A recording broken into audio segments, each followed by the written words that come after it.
This week on JEB and Flow, we are talking about mental toughness, mostly as it applies to physical training, but really as it applies to any other area of your life in which that might be a requirement. I think a lot of people think that if I was more mentally tough, I would be able to push harder.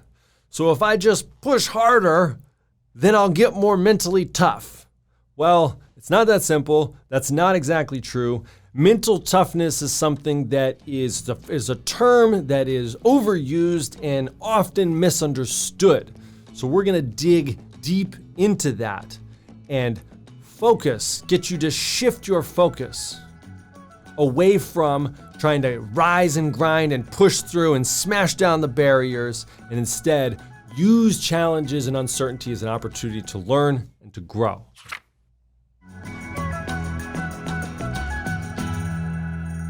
Hello, everybody. Welcome back to JEB and Flow here on the Street Parking Podcast channel. You know the drill. Close your eyes if you can. Sit up tall. Take a deep breath in all the way down to your belly. And let it out slow.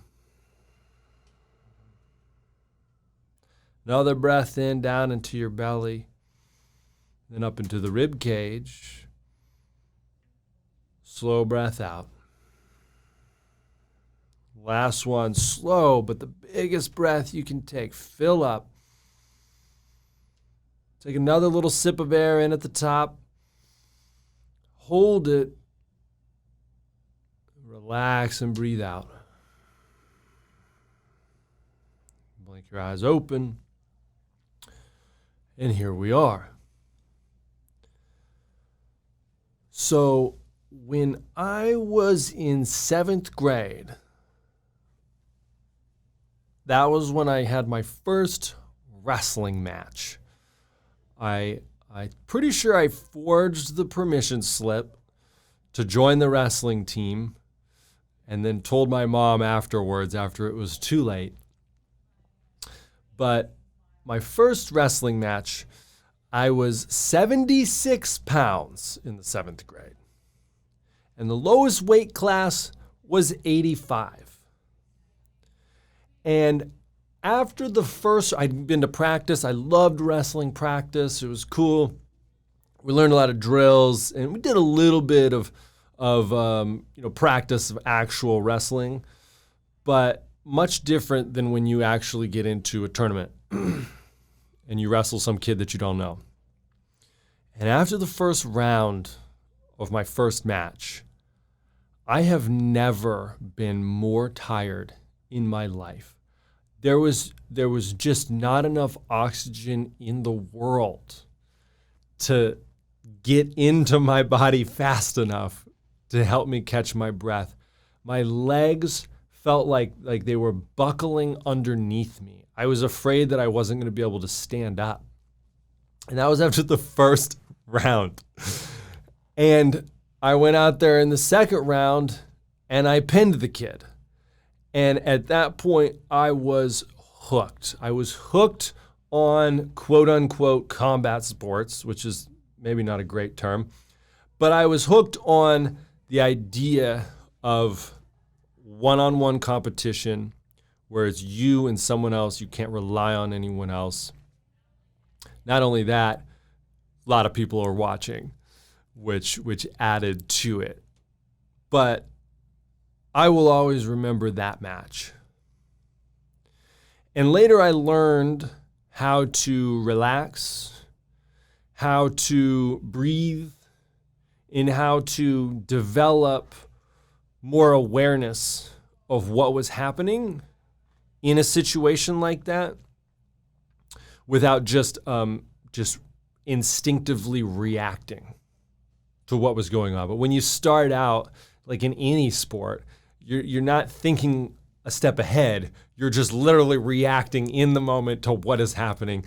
You're in full-on survival mode, and sometimes it works out in your favor like it did for me. Sometimes it does not. So that's the first story I have for you. And then there's another little story, but so I grew up playing the piano, And then when I opened a gym, I got really busy trying to build and grow that. And I stopped playing music, but I was way into it for a long time. We moved up here. I got my piano shipped up here from when I was a kid. My mom had been saving it for me. Luckily, it was very generous of her. And so I got this piano in my house, and it's great. And I've been slowly kind of getting back into things. And I had to relearn how to learn piano. It'd been so long, like my fingers would not do what my brain remembered them being able to do.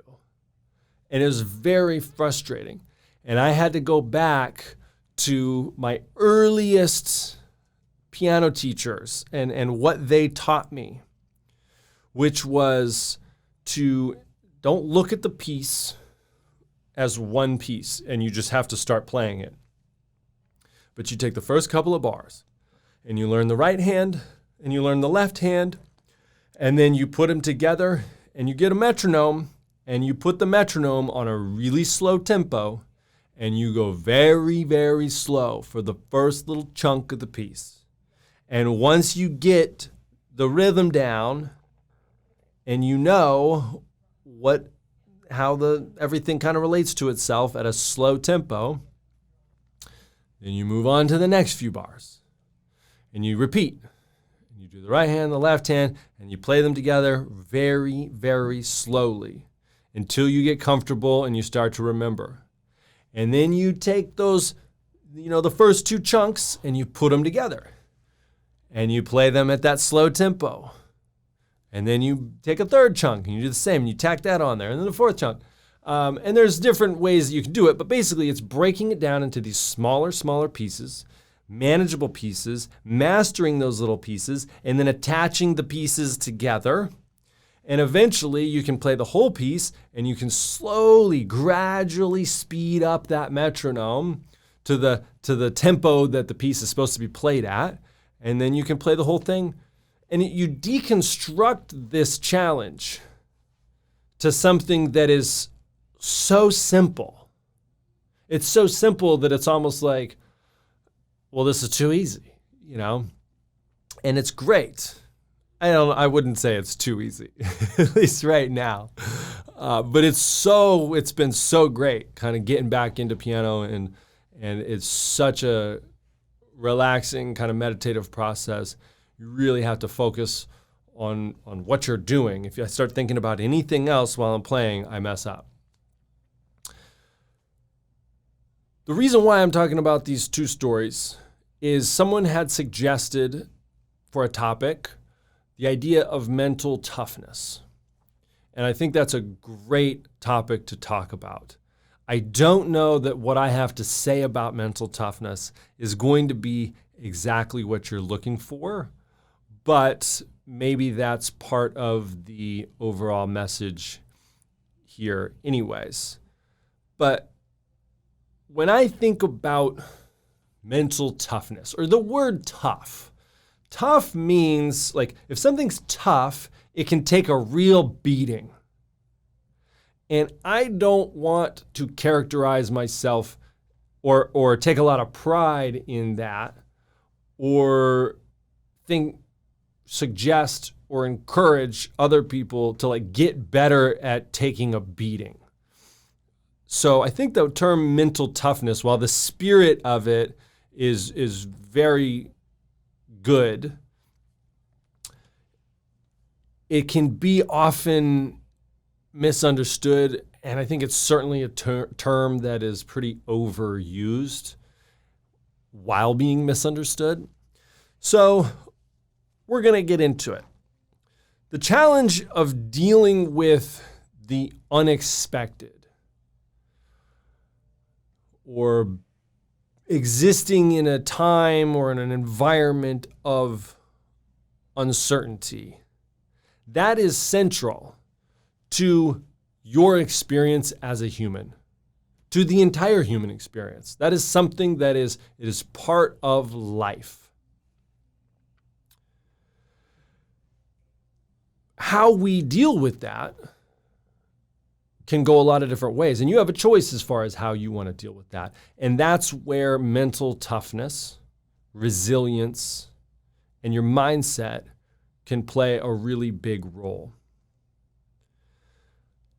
I encourage everyone to go towards the unknown, to embrace challenges, to go into uncharted territories, and really view them as opportunities to learn and to grow, and not as these things that are standing in front of you that you must crush and conquer, or that kind of thing. And that's where I feel like there's this sort of divergence in some people's understanding of what mental toughness is. When it comes to working out, which I believe is where this question came, or this topic suggestion came from, is working out. How can I have more mental toughness so that I can push harder in my workouts? Well, it's not necessarily about pushing harder. What if you felt like you weren't pushing at all, but you were going faster, lifting heavier, and doing more work? That would be the ideal scenario. And I believe that is a more realistic approach than just, how can I put my pedal to the metal? I want to jam my foot on the gas, and the last time I did this, I lasted for 3 minutes before I just completely fell apart, and now I'm going to do it for 3.5 minutes before I completely fall apart. I've seen so many people over the years, especially in classes, workout classes, that you knew the people. They were famous in the gym for being the peacockers, right? The redliners. They couldn't stop themselves from 3, 2, 1, go, and they just go, out the gate, and then they just crash and burn, and it happens every time. And that is, in some ways, it is a matter of mental toughness, but it's not them not having the ability to just push through that. It's them not having the ability to take a step back, to look at the entire piece, and to then break it up into smaller sections, smaller little components, figure out which of those components needs the most attention, focus on that, give it the attention that it deserves, bring it up to the level it needs to be at, and then attach it to the next piece. So, another way you could think of mental toughness, or you could just shift your perspective, maybe even replace the term, is going more towards like a state of flow, where you are in the moment, where you are present, where you have an idea of like what you're trying to get out of this, but your focus is not on that. Your focus is on what you're doing right now, and maybe some even smaller detail of what you're doing right now. I feel like mental toughness is about confidence. It's confidence in your ability. Confidence in your ability when you are in a stressful situation, right? When you are dealing with the unexpected, can you rise to the occasion?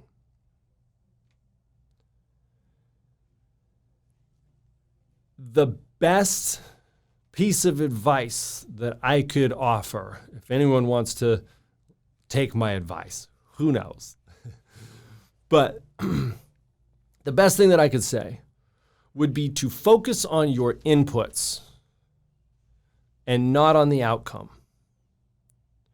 Focus on the input, not on the outcome. You have an idea of what your desired outcome is, great. Now take your focus and place it on the work that you are doing right now. And make it good. Make it the best work that you can make it.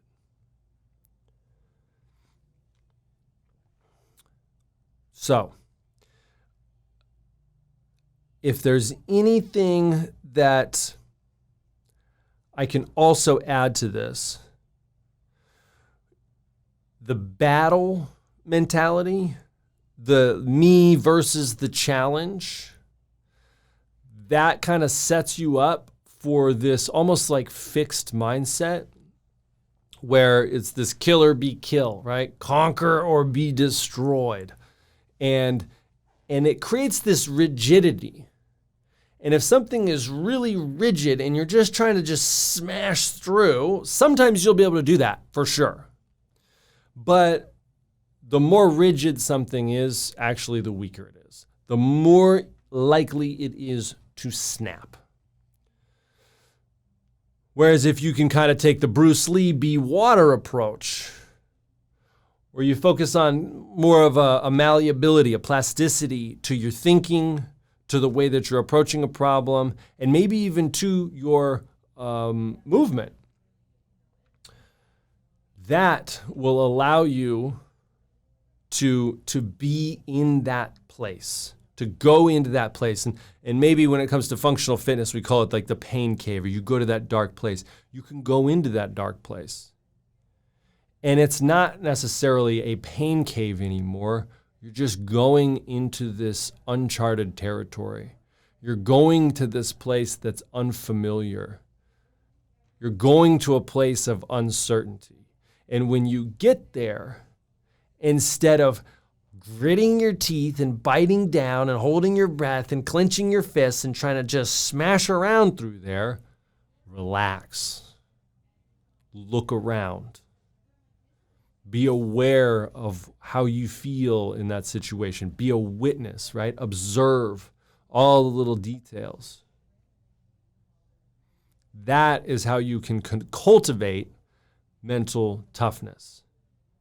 It's not by smashing forward. It's by letting go.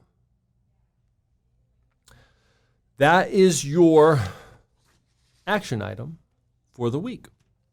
I want you to pick a challenge, something that you can practice this mental toughness or this shifting definition of mental toughness.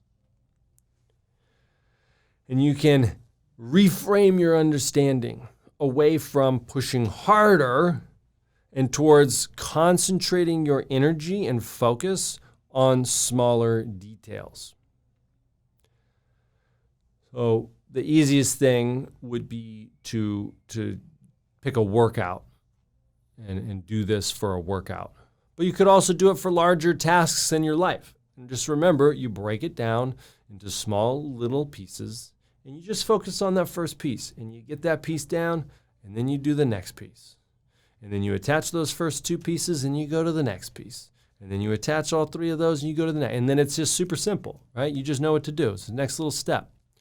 One foot in front of the other. If it's for the workouts, you just go focus on one little component of one movement and be aware of that. Let that be the thing that you are aware of, not the desired outcome. It's the input. So focus on the input, not on the outcome. I will give you one example of this to wrap up. But when we did the Knox birthday workout for Knox's birthday, which was 14 rounds of a heavy squat clean and 8 burpee box jumps. Well, sorry, flip that. 8 burpee box jumps and then a heavy squat clean.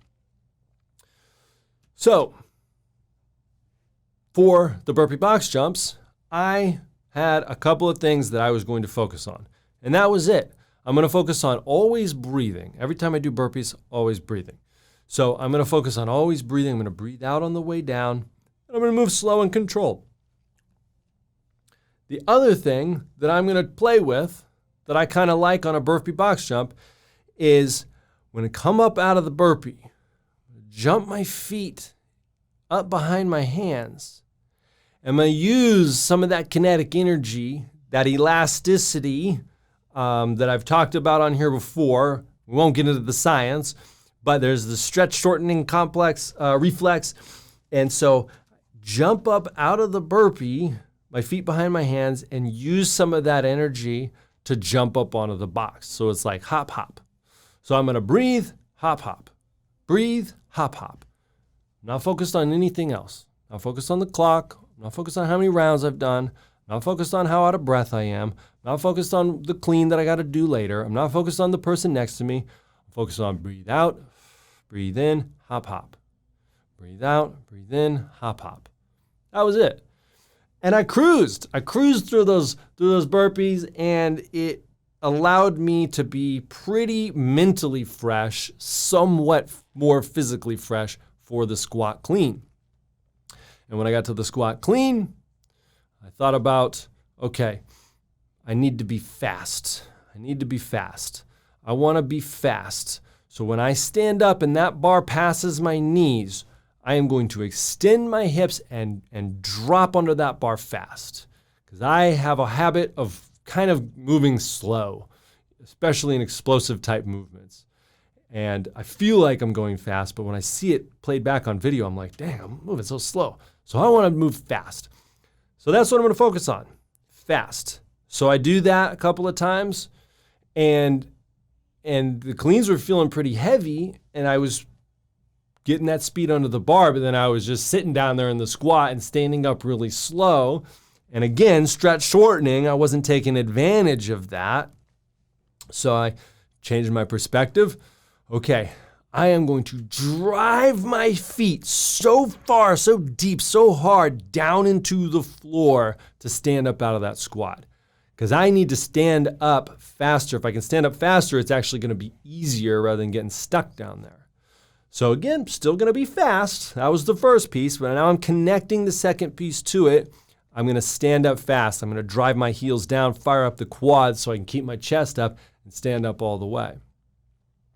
And I focus on those two things, speed and more speed, right? But speed around the bar and standing up fast, like I'm trying to jump with that barbell on my shoulders.